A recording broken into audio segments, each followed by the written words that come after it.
My method to orgasms, well, if I was to masturbate, pillows all the way, and just getting on top and making sure that I get that clitoris stimulation. However, if I'm with a partner, I find that usually I have to be on top, and that's when I get the best of the best. The best orgasm period that I've had was my then boyfriend. He was like laying down on the bed and I was sitting on him, reverse cowgirl type, if you will. And so he was penetrating me from behind and he just like reached around and was like playing with my clit. And it was totally unexpected and it really just did it for me. And I just like squirted everywhere and we just kept going and it was great. By myself, I find that nipple stimulation and clitoral stimulation is the best. I'll hump a pillow and that's always nice. With a partner, I prefer someone who's gonna get a little rough with me.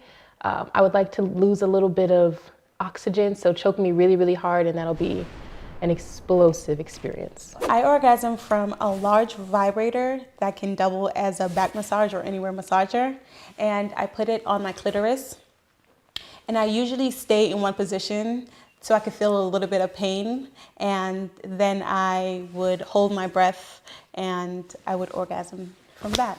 I like to have clitoral orgasms when I'm with myself, when it's just direct contact and this motion. But I like to get creative. I also like shower heads or any hard surfaces. What do you mean by hard surfaces? Like, okay, so I know. So I like the bathtub ledge. I'll get a towel and I'll put it on so it's not like so hard, and I'll just like straddle it and kind of just like go back and forth with that. Oh, wow. Yeah, it's nice.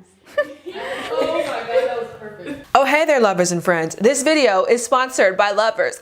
And for nearly 40 years, this family of stores has been working to empower incredible sexual experiences. And in layman's terms, they are an adult toy store that is inclusive and has all the tools you need to get your rocks off while being affordable enough where everyone can keep the lights on. They have a really long list of products that they carry, so I'm just gonna go ahead and read them off.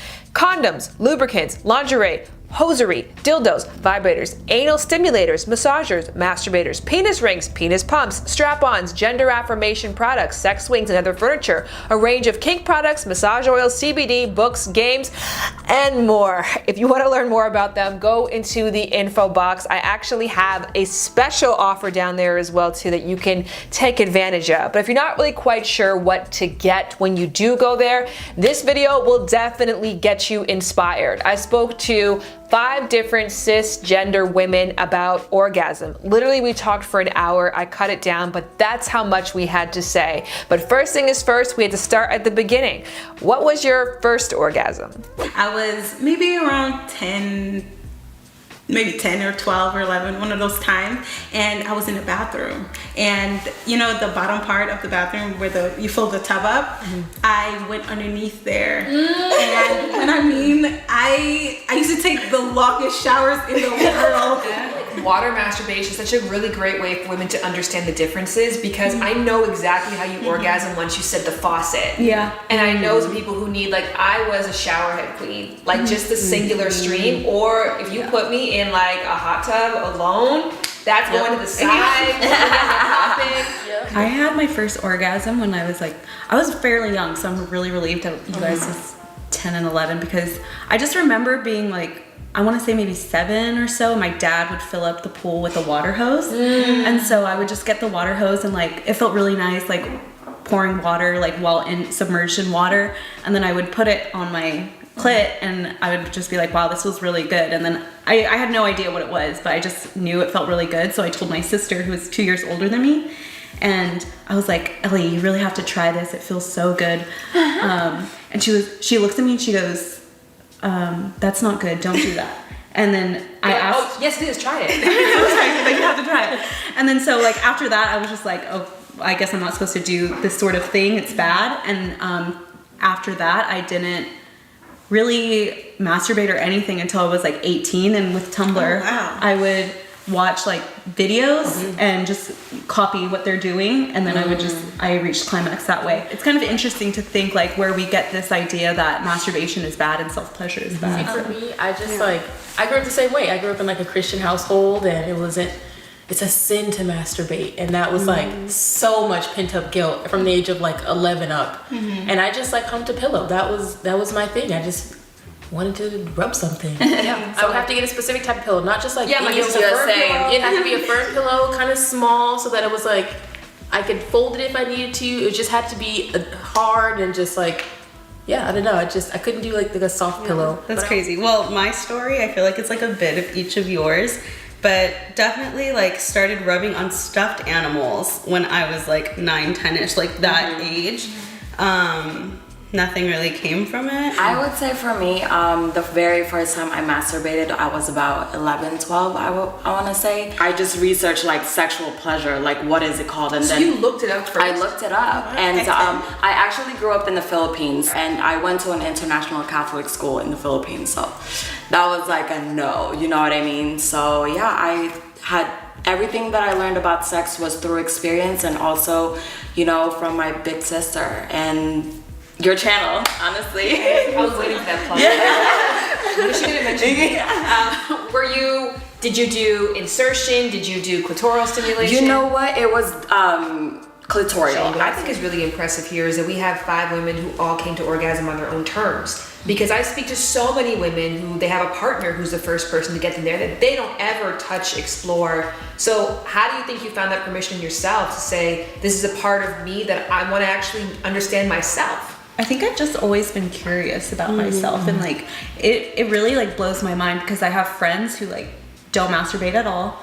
They don't, like, how are you supposed to have sex with another person, give yourself to another person if you don't even know that anything about yourself? Like some of my friends, they don't even like look at their vaginas in a hand mirror. Like they have this shame of like they don't want to look at it. It's scary. They don't want to touch themselves. It's scary, and I think it's crazy to me because like you should be like self-love. Like an orgasm is the best thing you can give yourself. So we covered the group's go-to orgasm, then we discussed their first. So naturally, I wanted to hear about their best. I think my best one, I was with my ex, and he had me bent over a chair, and there was a belt around my neck, and he was holding the belt while he was behind me. The combination of sex and pain together makes it just explosive for me, but that was one of the really good ones. Wait, I want to back up.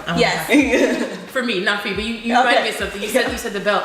I think too, my explosive orgasm probably comes from when I should not be having sex in certain places. So I'm a bit of an exhibitionist, and I like to toe the line. Yeah. See, mine would be the opposite. Like, I like to just be as loud as I fucking can, and just like, you know, for not have to worry about is someone gonna fucking walk in. I don't know, like I just hate like being worried about my surroundings. But my best orgasm recently was with my ex, and my most recent ex, and I was on top. We were at his house, and I don't know, like he kept telling me hold it, and I like that. Like I like that thought of resistance, but like breaking the rule kind of in my head, like no motherfucker, I'm still gonna do it. And then and then we ended up like coming at the same time. So I think that was like one of my most beautiful experiences. That's why I think like the mind is so so much more powerful. Like sometimes putting yourself in a situation that will like get you there, or like the idea of something will like get you there. But my most powerful orgasm was like when my ex at the time, we were like doing it in his car, and then he had like made me squirt, and then started penetrating me, and like it was so powerful that I actually started crying. Oh my god, yeah. I want to get to that. It was like so intense that I was just like sobbing, and like I think also the idea of him like talking dirty to me was like also like, oh my god, like in my head, like oh my god, this is so hot, like it's gonna happen, and it was just What's an unexpected way that you have experienced pleasure that you were like, that was fascinating? I was going down on this girl. I was pleasuring her, eating her out, and I came from that. It was amazing, and just out of like I didn't know that could happen. And then it started happening more often than not, where I would be pleasuring somebody else, and I would come from that. I agree. So yeah. We kind of touched on it earlier, but like nipple play, it's something my ex-boyfriend and I did like, well, you know, he gave some attention to the titties every now and then, but like this one time, I don't know what the difference was, but it just like did it for me, and Yeah, same with me. orgasm for me. I was not expecting to do that. So. I'm in the power play mode with you. I like to like, for me, it turns me on when like I know it's just a good feeling when like you just hear that fuck underneath your breath. Yeah. I just love the power thing of like, I just made you feel like that. I'm sucking your dick and your soul belongs to me. Orgasm is defined as a climax of sexual excitement that is characterized by pleasure. I personally describe it as a series of rapid contractions that result in involuntary bodily functions followed by a wave of euphoria. Now, I've heard a lot of different definitions and I've heard a lot of different ways people can get to that so-called wave of euphoria. And so I asked the group, what are some unique ways that they have found themselves in orgasmic bliss? Orgasm with anal. Oh wait, yeah. I was thinking. Yeah. I've never tried anal ever. Okay, so it was when you first started, when you first do it. I used a lot of coconut oil. I prepared. Well, I didn't do the little hose thingy that people do, but nothing happened. Nothing happened afterwards. But I did use a lot of coconut oil. Thing was still painful, but what helped was my partner would like say breathe, relax, and then before I knew it, it was in. And I've done it like 3 times. Both times I had to get like talked into it, but yeah, I was able to. Huh? What are you talking about? Okay, so when you do anal, you have to clean everything out. So you use you can use like a douche, you know those things, douche enemas, and just squeeze it in there. Or if you're doing like fisting or stuff, you want to get in there with a hose because it goes further. But if you're doing like a regular just anal, enema is fine. But yeah, it was amazing, like the anal plus the clitoris stimulation or like internal, girl. Yeah, because I've heard about like you stick a butt plug up there and then like someone's fucking you, like that's supposed to be just a prime orgasm. It didn't do anything for me. I did that before, but the anal with the combination of, clitoris. Have you tried beads? No, I have a whole bunch of butt plugs though. I haven't tried beads yet. Beads incredible because it's it's the pulling as well too. It's the really long area. Orgasm from just nipple play alone.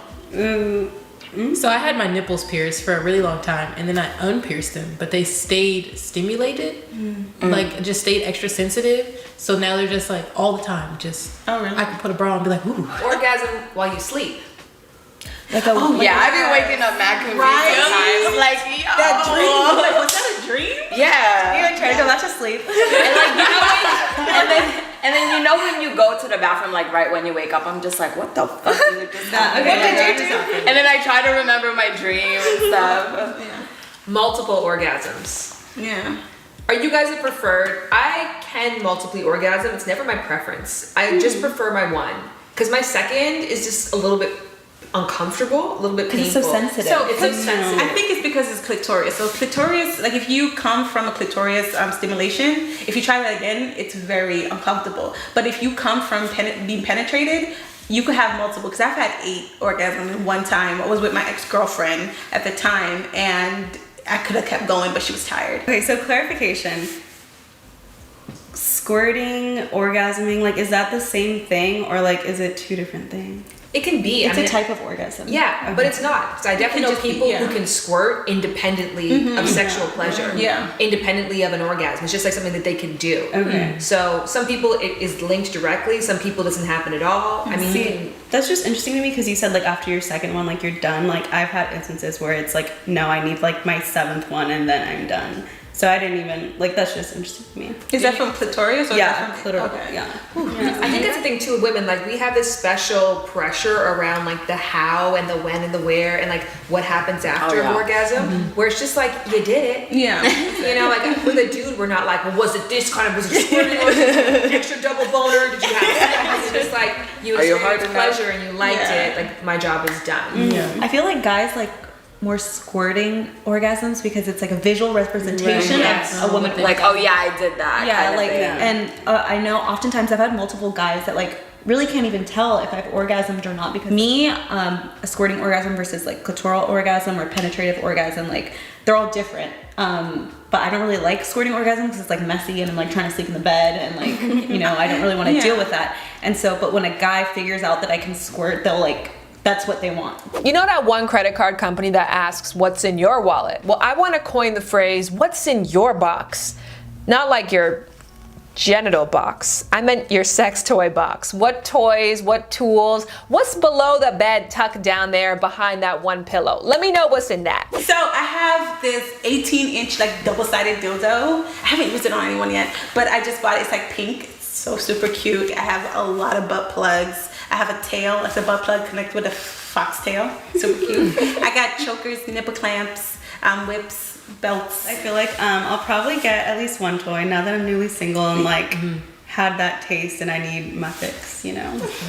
I have one toy that I've had since I was like 18 and it hasn't failed me, so I'm like, but I'd be down to like, oh, and I also have a butt plug, and I've gotten creative with like household items, but other than that, I've just had that one toy because when I masturbate, I generally like to just do clitoral orgasms. I haven't tried any toys actually, so. I do it. I use my toys even with partners. Like I Yeah, do my you think toys that there's is a just big there. link between the fact that there's a disproportionate amount of women who don't orgasm regularly during sex, and then women who aren't coming prepared to have the kind of sex that they want? It's like a toy is almost like your fail-safe opportunity to say like, this is what's going to work. Why do you think that there is some stigma around women using toys? Well, during sex, it's like the guy can't get it done, or at least that's supposed to be the feeling, which it shouldn't be. You should be able to take that toy and be like, no, I'm gonna make you feel this way with me and the toy. But it's not always like that. There's like that disconnect of like, well, if I can't make you come, I'm not a man. If I can't make you come, then like I didn't do my job right as a partner. You can't really talk about physical pleasure without discussing the mental. So I asked the women how much what up here played a role in what happens down there. How important is the mental in your ability to orgasm? Very important. Is it 80? Is it 50? No, 100%. I'm Yeah. like, this is what we're doing right now. This is all we're doing. Then we can do whatever else we need to do. Yeah. Like, the goal is to squirt, whatever. Like, that's all. Like, all in. Yeah. Mine wasn't before. It wasn't that important. My mental, because I never had a problem with orgasming ever since I was little. But like recently, now it's like mental is 100%. You know, I need that mental connection or that mental to orgasm or to. Oh, that's what you meant. That's what you meant, right? Yeah, I mean, it's kind of a mix of both. I mean, I think some people refer to mental as like being present in the moment, Yeah. not having shame associated with it, or just being relaxed. But I also find it to be a tool of shame for women, or of discouraging how they experience pleasure. Like, I've talked to so many women who are like, men have said to them, well, it's because you're not letting go, that's why you can't get there. As opposed to acknowledging that some people just don't like that shit. You know? Yeah. Do you guys think, like, since we're talking about mental, do you guys think like certain expectations we have, like let's say it's our first time, you know, sleeping with this partner, like we build certain expectations in our heads. Do you think that kind of like disappoint us at some point? I think what ruins my expectations oftentimes is like sexting that person prior to like having intercourse with them. Yo. Like he's like, oh, I'm gonna eat you for hours, and like I'm gonna do this and this and this, and when it gets down to it, he just like puts it straight in. And so it's like super upsetting. But I think that like it's more fun when you just like have those expectations for yourself. Like when you're just like, oh, I know I'm gonna be good at this. Yeah. I'm just gonna focus on like myself, my own energy with this person, and like kind of like helps. I think a big mental thing that I used to have is my own internal clock of like, I'm taking too long. So I was to feel the guilt that I'm taking too long, or they're not getting what they want fast enough. And so I would speed up the things that I enjoy to try to like get to what they like. And once I stopped doing that, things got better. So a lot of it was the own guilt I was putting on myself. Yeah. I had a partner who would literally tell me like, did you come yet? Or like, or he said, oh, my hand's getting tired. I was just like, you just like put so much pressure on me to orgasm rather than just enjoying the experience of like making something pleasurable for a person. And I think that's just like, that kind of like completely turns me off from like that mindset of like having to orgasm. And again, with the mindset, like I when I masturbate, I tend to like go back and forth from like using porn and just using my imagination, because sometimes like if I'm just like focusing on orgasming myself without watching porn or anything, it makes it a lot easier to orgasm. No, okay, this is like taboo. People are gonna see this, hello. But I like to watch lesbian porn. Same, yo! Durex Canada came out with a stat that said that only 26% of women in heterosexual relationships achieve orgasm regularly. But after watching this video, it might seem like people are just orgasming every single time the wind blows. And of course, that couldn't be further from the truth for a lot of people. Many people that I've spoken to have a very difficult time achieving orgasm with a partner and even sometimes alone. So I wanted to ask this group, who seems to know something really special that a lot of us yet haven't found for ourselves, what advice they would give to someone who's having a difficult time clearing their own path to pleasurable bliss. I would say get to know your body first before you give that power to someone else. Because, you know, it's so important to know what we like and then be comfortable enough to tell our partners like what works for us and what doesn't. And, you know, same thing with them. Like if ever you have a partner, ask them what they like as well. And research everything. Like I research everything. So yeah. So I would say that orgasm isn't the entire goal. You know, when you're with your partner, just being with them, enjoying whatever it is you guys are doing should be the main focus, because not everyone will orgasm. You could try years. I have a friend that she's almost 30 and she's never orgasmed, you know, but she enjoys sex. She enjoys being with her partner. You know, that's not always the goal, and it may not never happen for you, but doesn't mean there's nothing wrong with you. It just may mean that's just not what your body could do at that time, and it feels good regardless if you come in or not. I think that just keep learning about yourself and, like, you know, keep educating yourself. Like you said, sometimes I would watch like videos that I didn't even think I would be into that, and it helps arouse me, and like just keep exploring and educating and learning more about what you like. I mean, I've actually had an orgasm from a cycling class that I did, which like I wasn't even trying, and that happened. So just be aware and like not just stop putting so much pressure. I say, let it happen. So I have a friend who she would get to like right at the edge of orgasming, and it would just be such an intense feeling. She didn't want it anymore, so she would stop. So if you feel that, just go with it. It's supposed to be kind of an intense feeling. It's going to be an intense feeling, but it's not going to be an intensely bad feeling necessarily, unless, you know, you've got a little bit of trauma and other things, factors that go into that. But just let yourself experience that. Don't try to stop it. Don't try to control it. Yeah, don't try to control it. You have to let go of that control. And that's pretty scary for a lot of people. One more thing. If you're blindfolded and with earplugs, you can't see or hear what you're doing, and that would take away all the stress. Oh my God. Just saying.